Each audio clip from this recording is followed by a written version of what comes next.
The crowd fell silent when the widow raised her hand, and 3 lives changed forever.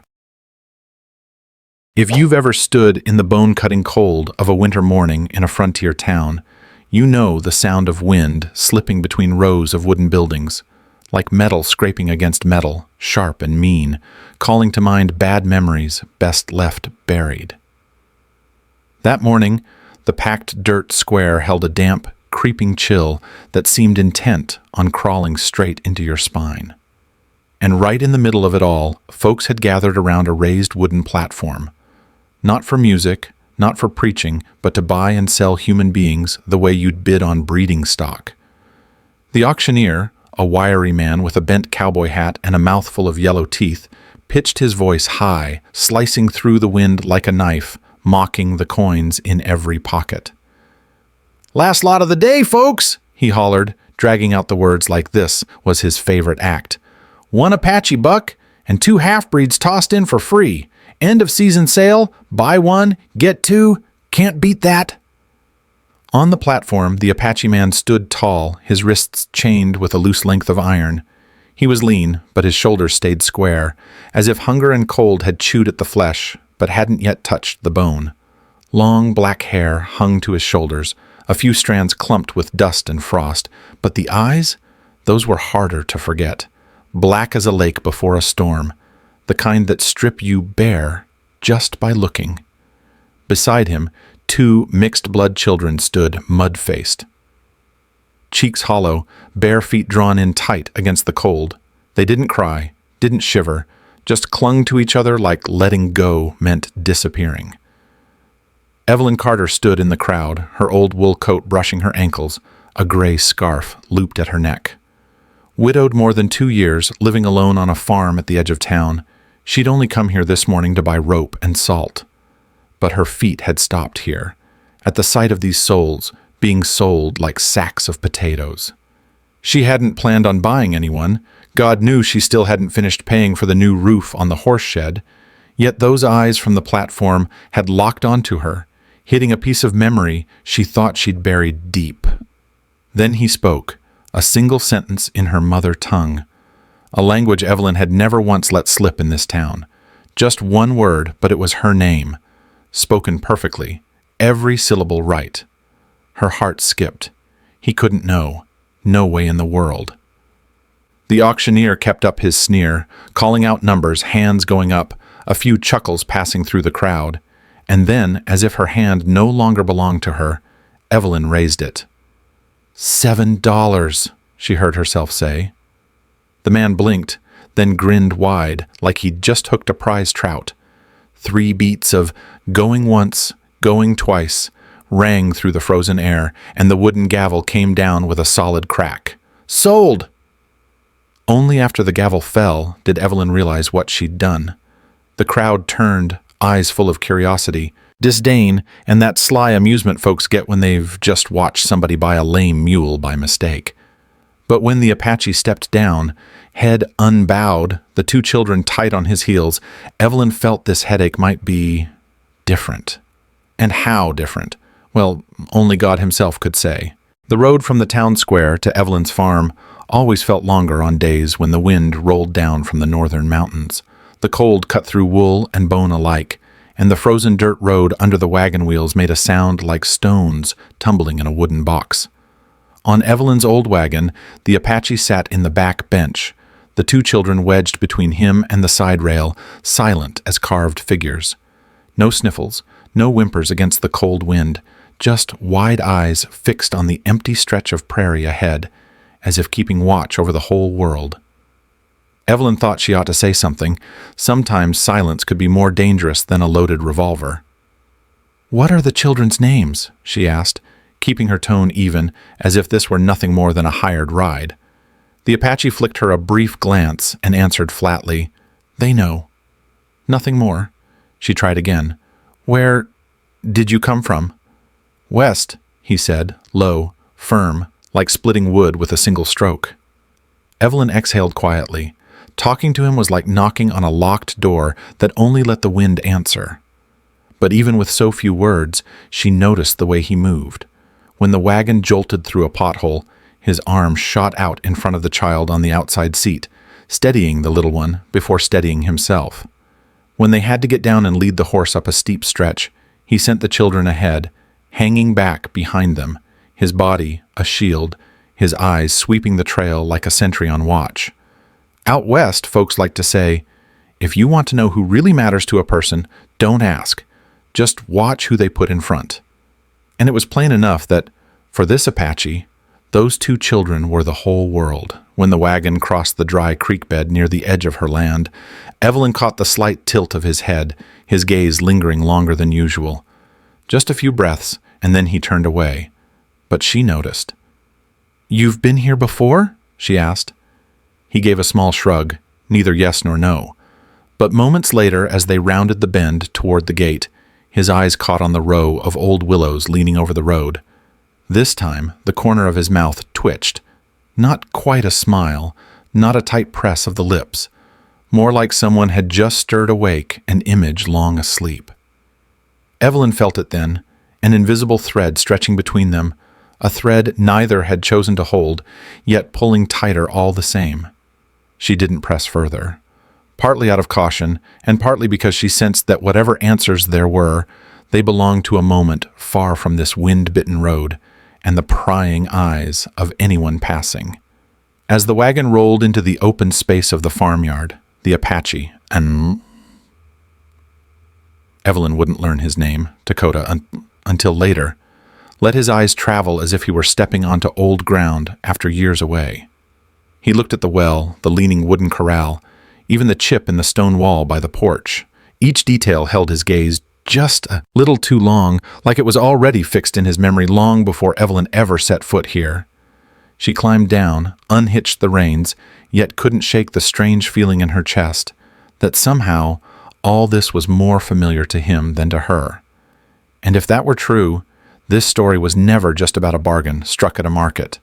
One thing she knew for certain, this Apache hadn't stumbled into her life by chance. And if you're patient enough to hear the rest, you'll see. Once his memories come pouring in, they'll carry with them a past she'd never wanted to touch. In the first few days on the farm, Dakota didn't speak much, but his hands were never idle. At first light, when frost still clung white to the fence rails, he was already at the chicken coop, sweeping out the droppings and laying fresh straw. By midday, he was patching the roof of the horse shed, replacing warped planks Evelyn had been meaning to, leave until autumn. By evening, he was at the well, hauling bucket after bucket as if the rope had never once burned his shoulders. The two children, one boy, one girl, kept the same stone-faced silence they'd worn at the auction at first. But soon they were darting around the yard, playing with bits of gravel or lining up twigs in neat rows. Trust, if that's what you could call it, was being built on things no one spoke of. The shovel left exactly where it belonged, the little boots set neatly on the porch steps, and the soft laughter of children when the gray barn cat curled up in their hands. Evelyn never said it out loud, but something in her chest eased each time she saw them smile. Of course, the town wasted no time picking at it. A pie seller on the corner, wrapping up Evelyn's order, gave her a sly squint and said, "Heard you're keeping a wolf under your roof? Fun, I suppose, while it's chewing bones, less so when it decides to chew a hand."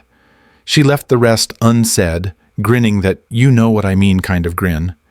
Evelyn answered with the line folks out west used when they couldn't be bothered to waste breath. "We'll cross that bridge when we get there." But the wolf wasn't the real trouble. One late afternoon, while Evelyn was chopping fodder for the horses, hoofbeats came from the main road. A big man in a dark brown leather coat pulled up at the gate. The wind carried the smell of gunpowder and old hide straight into the yard. Evelyn knew him, Caleb Morin, a gun runner who'd once had dealings with her father years back. "Miss Carter," he called, drawing out the words, smooth as honey, but with a metallic tang underneath. "I hear this farm's a lively place now. Got yourself some extra help." Evelyn straightened, still holding the chopping knife. "What do you want?" "Oh, just paying a friendly call, looking in on familiar ground," Caleb smiled, but his eyes roved, finally landing on Dakota, who was driving fence posts out in the distance. In that moment, his smile thinned noticeably.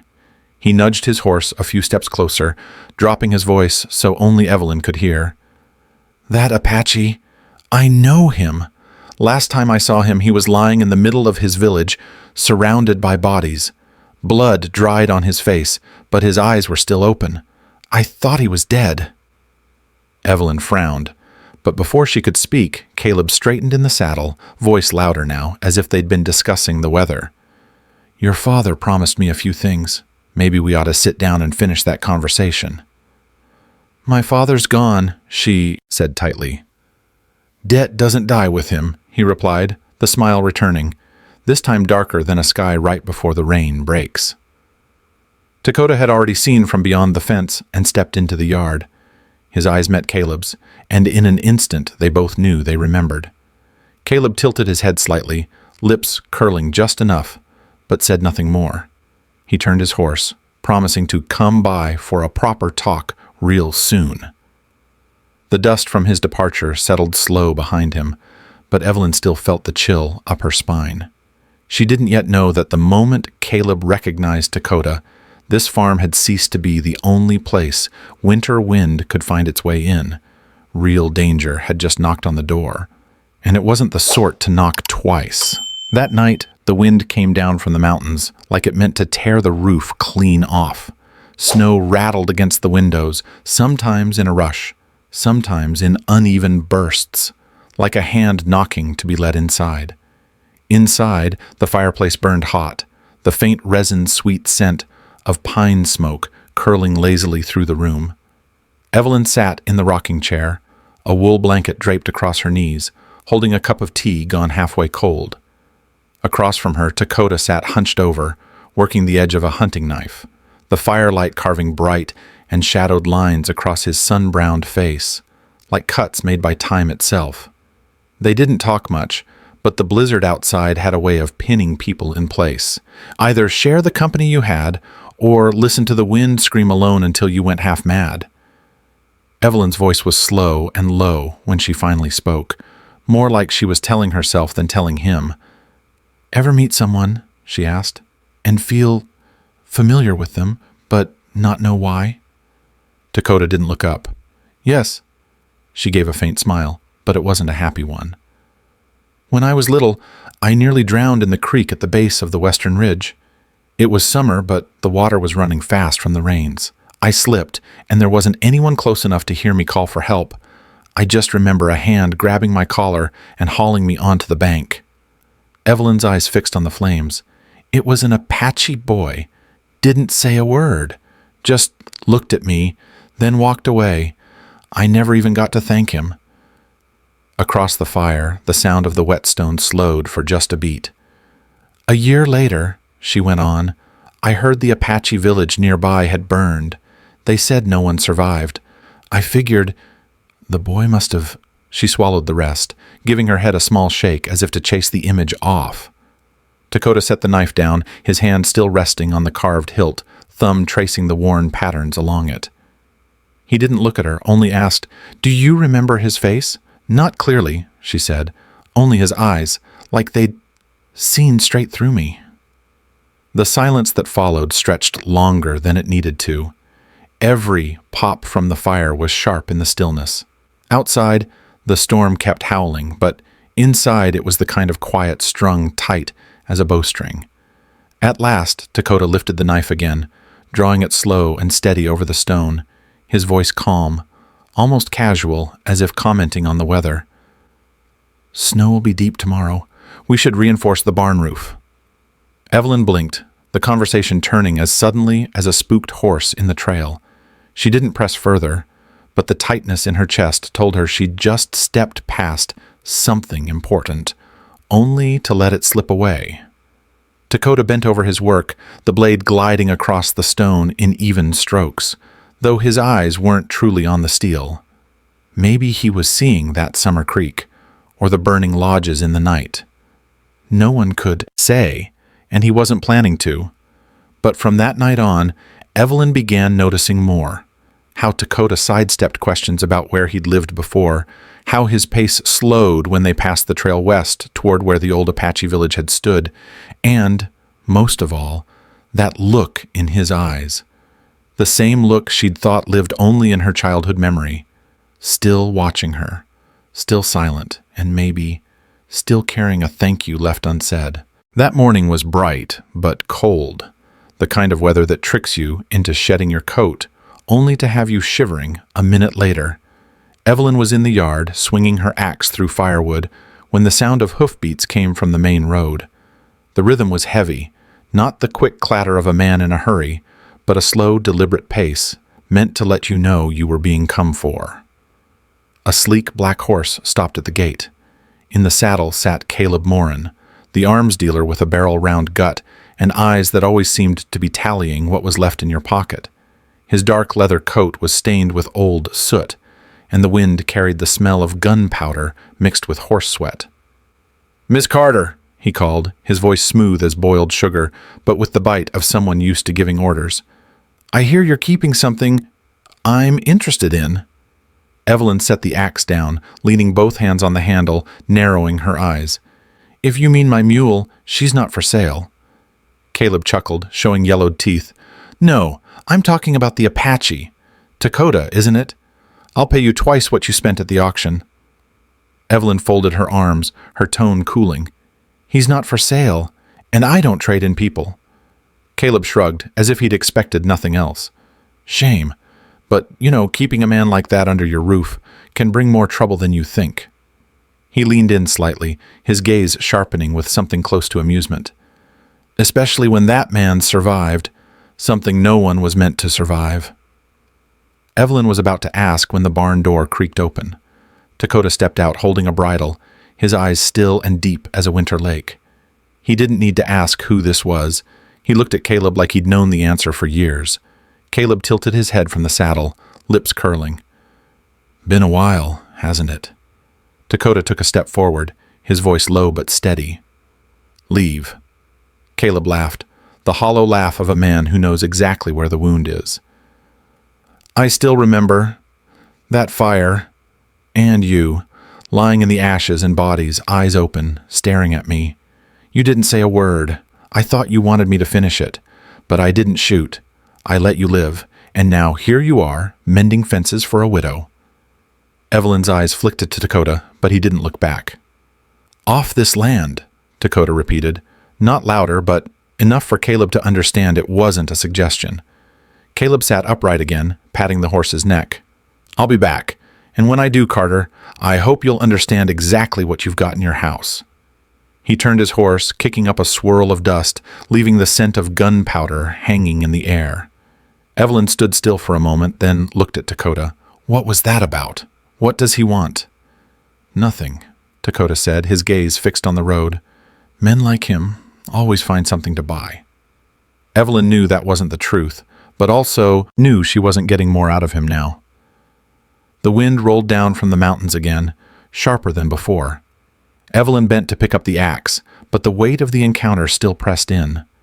She didn't know, not yet, that the name Caleb Moran was carved deep enough in Dakota's past that any meeting with him was just the opening note to a storm. That afternoon the sky darkened earlier than usual, black clouds rolling down from the mountains like a herd of cattle, slow but certain. Evelyn pulled on her coat, planning to ride into town for a fresh sack of cornmeal, telling Dakota to keep an eye on the farm and the children. As always, he just gave a single nod. The ride into town took over an hour, and Evelyn couldn't have guessed that only minutes after she disappeared beyond the row of willows, the farm gate would rattle under the sound of unfamiliar hoofbeats. No greeting, no invitation, just arrival. 3 riders emerged. Caleb Moran in the lead. He had a hunting rifle slung over his shoulder, his mouth tilted in a smirk that said he'd only come to collect something left behind. Flanking him were 2 others, one wiry with restless eyes, the other broad-shouldered and bald, each holding a pistol. Dakota stepped out onto the porch, carrying nothing but a gaze cold enough to make a lesser man step back. "Off this land," he said, his voice level as a still lake under morning fog. Caleb chuckled low. "Told you I'd be back, and today I didn't come empty-handed." The wiry man drifted left, the bald one to the right, trying to box Dakota in. He didn't move until Caleb gave the signal. Then all three lunged. Gunfire cracked through the yard, sparrows bursting from the barn rafters in a flurry of wings. Dakota slipped to one side, snatched a hoe from where it leaned against the wall, and swung it fast as lightning, smashing the bald man's wrist and sending his gun skidding across the dirt. The wiry man rushed in, only to take an elbow to the ribs that doubled him over into the water trough. Caleb leveled his rifle, roaring, "Letting you live that day was a mistake! Every Apache in that village died because of me!" The words dropped into the yard like a stone into glassy water, shattering the silence, loud enough for Evelyn, just arriving at the gate, to hear every word. She froze, one hand still gripping the reins, her ears ringing. Every Apache dead. The story of the boy who'd saved her at the creek, the fire she'd believed was an accident, and the name Caleb Morin, all knotted together like the storm clouds overhead. Dakota's eyes stayed locked on Caleb as he stepped forward. "And you think I'd forget?" Caleb gave half a step back, covering it with a crooked grin. "You'd better. Forgetting will keep you breathing longer." Evelyn's grip on the reins whitened.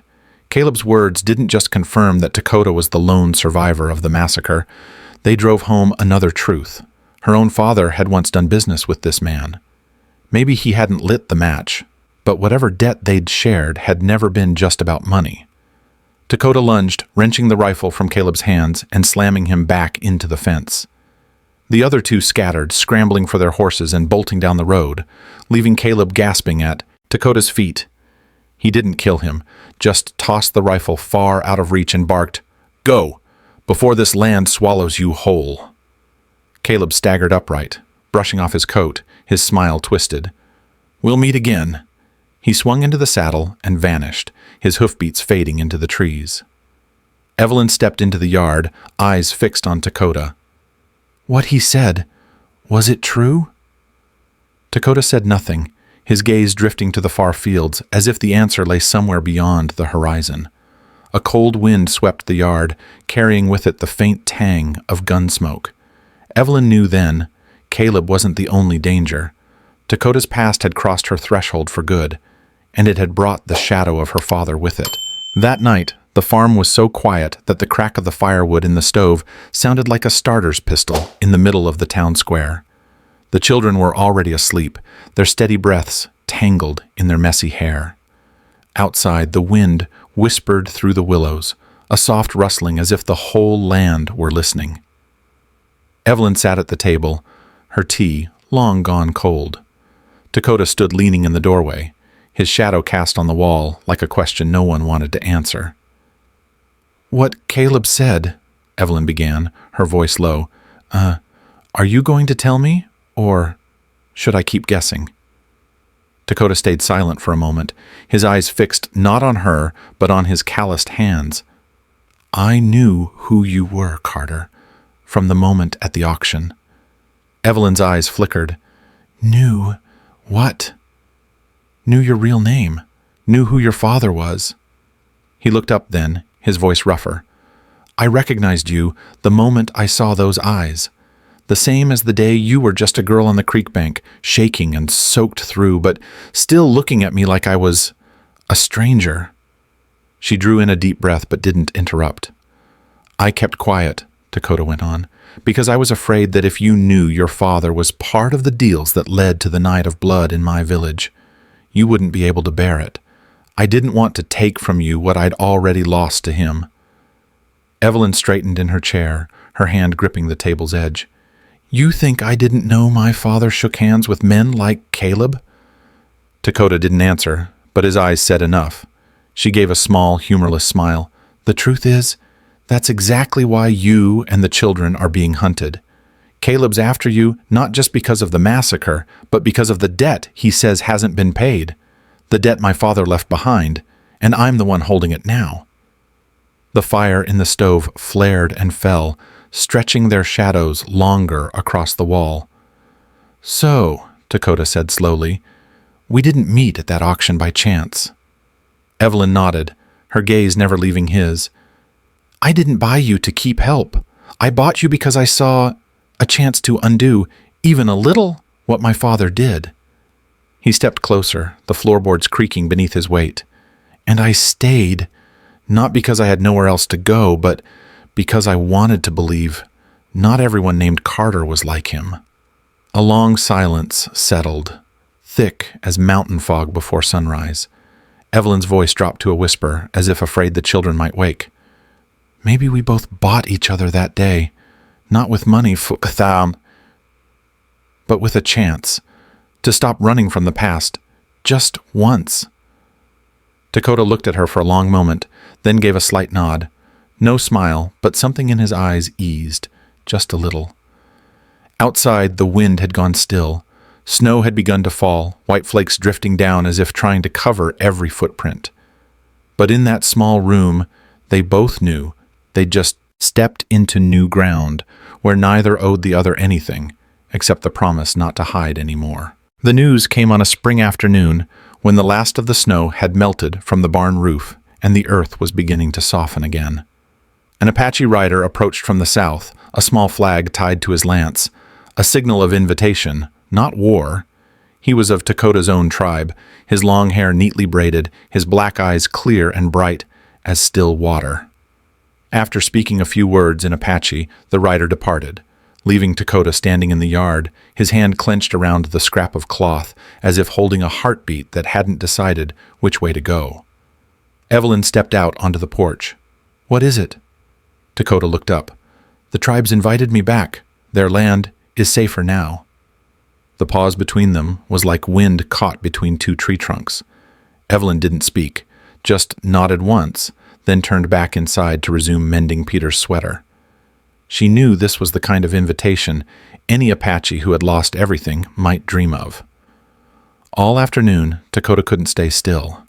He checked the chicken coop, the barn, the fence lines, stacked more firewood, none of it urgent, but each task done as if he were measuring how many threads still tied him to this place. That night, the children gathered around the fire inside, warming their hands as Evelyn read aloud. Lily leaned against her shoulder, Peter sat cross-legged on the rug, and Jonah, the youngest, dozed off, clutching the gray cat. Dakota stood against the wall, his shadow folded into the firelight. Evelyn looked up, catching his gaze. "You'll go, won't you?" Dakota came forward, sitting opposite her. "I used to think, when the chance came, I'd go back, but now—" His eyes moved to each child in turn, as if memorizing them. "Now I know where I belong. Not just because of the land, but because of the people." She smiled faintly, though her eyes glimmered in the firelight. "Then, stay." He nodded. No drama, no oath, just an agreement dropped like a stone into a river, solid and certain, sinking deep while the current flowed on undisturbed. Later that night, the fire still burned steady. Evelyn sat beside Dakota, their backs brushing just enough to share warmth through cloth. Peter and Lily had fallen asleep on the rug, Jonah curled up like a puppy, the gray cat hogging half a pillow.